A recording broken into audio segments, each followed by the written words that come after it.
Jumpa kembali dengan Ibu Yani. Kali ini kita akan belajar tentang risiko usaha. Kenapa risiko? Karena setiap apa yang kita lakukan pasti berisiko, termasuk dalam menjalankan usaha. Lalu, apakah risiko itu? Risiko itu atau risiko usaha itu adalah tindakan yang dihubungkan dengan suatu kemungkinan munculnya kerugian yang tidak terduga dan tidak diharapkan terjadi.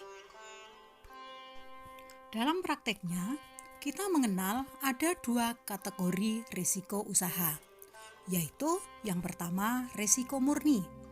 Risiko murni merupakan risiko yang bisa menyebabkan kerugian dan tidak mungkin menimbulkan keuntungan. Bukan merupakan kesengajaan dan tidak bisa dicegah. Contohnya, kerugian yang timbul karena karyawan mogok sehingga tidak berproduksi, atau terjadinya markup anggaran, pencurian, dan semua ini menimbulkan kerugian. Kemudian yang kedua, yaitu risiko spekulatif. Merupakan jenis risiko yang dengan sengaja diambil dan memiliki dua kemungkinan, untung maupun rugi. Contoh misalnya, membeli mobil tanpa diasuransikan, maka akan rugi bila mengalami musibah. Contoh lain, bila kita berbelanja dengan menggunakan mata uang asing, dan hal ini tentu dipengaruhi oleh kurs yang berlaku, bisa menguntungkan, bisa pula merugikan. Jika dilihat berdasarkan kontrol, maka kita bisa kelompokkan risiko ke dalam dua kelompok. Yang pertama, risiko yang dapat dikendalikan, merupakan risiko yang dapat dikelola oleh perusahaan. Misal, perusahaan memasarkan produk baru, ternyata kurang laku. Pasti bila dibiarkan saja akan rugi dong. Oleh sebab itu, perusahaan segera mencari tahu penyebabnya. Kemudian ditariklah produk tersebut untuk direvisi atau bahkan di stop dan diganti dengan produk yang baru. Dua, risiko yang tidak dapat dikendalikan. Biasanya disebut dengan force majeure.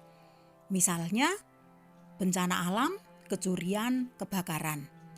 Ini terjadi karena tidak dapat diduga. Cara mengatasinya adalah dengan asuransi.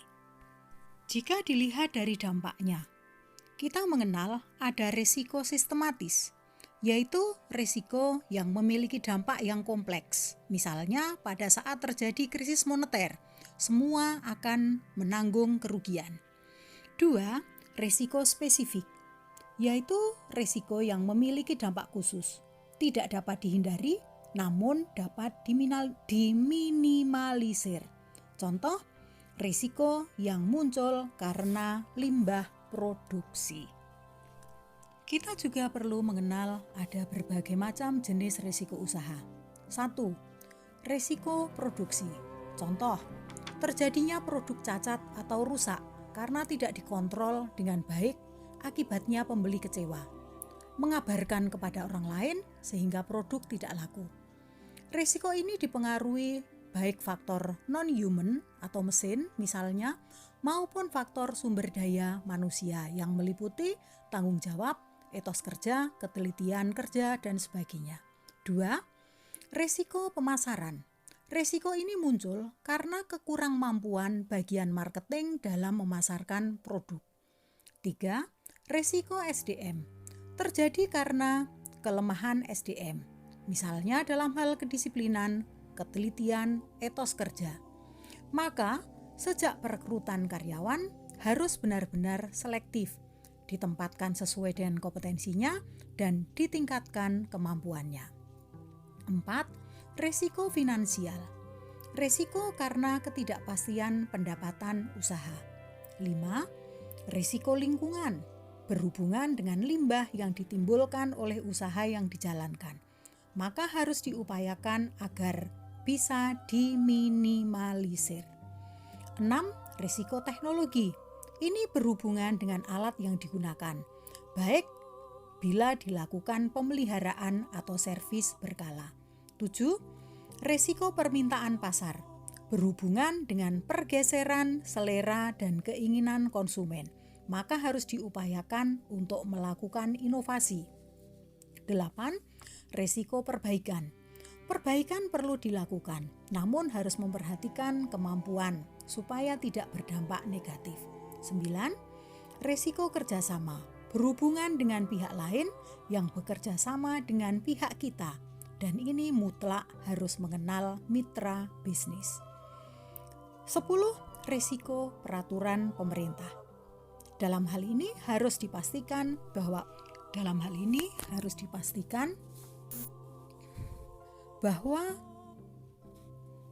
tidak bertentangan dengan aturan yang berlaku. Risiko pengembangan aset, yaitu risiko yang berhubungan dengan ekspansi usaha. Wirausaha itu juga menghadapi berbagai macam risiko. Wirausaha yang baru memulai usahanya rata-rata menghadapi risiko terutama dalam 2 tahun pertama. Menurut survei, antara 25-33% dari usaha yang baru mengalami kegagalan. Ada 3 penyebab usaha gagal, yaitu yang pertama, karena masuk bisnis terlalu cepat tanpa melakukan perencanaan yang cermat. 2. Karena kehabisan uang, karena tidak mampu dalam mengontrol anggaran. 3. Kegagalan dalam perencanaan. Lalu bagaimana cara mengatasi risiko usaha? Yang pertama, melakukan pengamatan hambatan yang mungkin muncul serta bagaimana strategi untuk mengatasinya. Yang kedua, memilih peluang bisnis yang sesuai dengan kemampuan serta minat yang dimiliki. 3. Mencari berbagai informasi tentang kunci keberhasilan bisnis yang dijalankan. 4. Menggunakan modal sesuai dengan risiko yang diambil. 5. Memiliki kreativitas dan keteguhan hati. 6. Mengumpulkan berbagai informasi tentang prospek peluang usaha yang ingin diambil. 7. Mengamati kebutuhan masyarakat yang paling banyak digunakan. Untuk mengelola risiko, maka kita mengenal adanya manajemen risiko yang meliputi antara lain adalah dengan mengidentifikasi risiko, yaitu melakukan identifikasi dengan membuat daftar risiko yang mungkin timbul. Kemudian mempersiapkan strategi untuk mengatasi dan meminimalisir risiko kerugian. 2. Melakukan ranking berdasarkan kerugian dengan cara 1. Menganalisis dan mengurutkan berdasarkan dampak yang paling buruk. 2. Fokus pada risiko yang paling besar. 3. Menganalisa bagaimana dampaknya terhadap karyawan, terhadap masa depan perusahaan, maupun terhadap lingkungan. 3. Yaitu melakukan kontrol risiko. Bisa dengan cara pertama, menghindari risiko. 2. Mengurangi risiko dengan cara melakukan tindakan tertentu. 3. Memindahkan risiko, misalnya dengan mengasuransikan. 4. Menerima risiko jika tidak ada cara lain yang mengatasi atau untuk mengatasi risiko tersebut. Kemudian berikutnya yaitu melakukan monitoring dan review yang meliputi mengenali risiko, memilih strategi, waspada dan selalu memonitor keadaan, serta melakukan evaluasi terhadap setiap kejadian. Lalu, apa manfaat melakukan analisa dan manajemen risiko? Ada 4 manfaat yang bisa kita peroleh. Yang pertama yaitu sebagai bahan evaluasi dan pengambilan keputusan. 2. Untuk meningkatkan produktivitas dan keuntungan.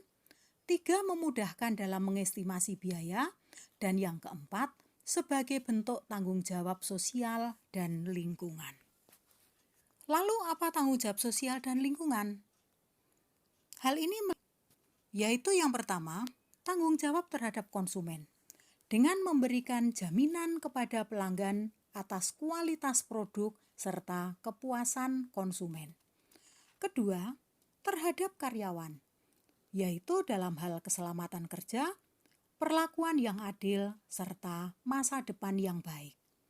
Tiga, terhadap investor, berupa jaminan kepercayaan bahwa modal yang diberikan para investor akan menghasilkan keuntungan. Kepada para kreditur, bahwa akan memenuhi kewajiban dalam hal membayar utang tepat waktu. 5. Kepada lingkungan, bahwa produk yang dihasilkan tidak akan berdampak negatif terhadap lingkungan sekitar. Baik, cukup sampai di sini pembahasan kita. Selamat belajar, sukses untuk kita semua. Salam.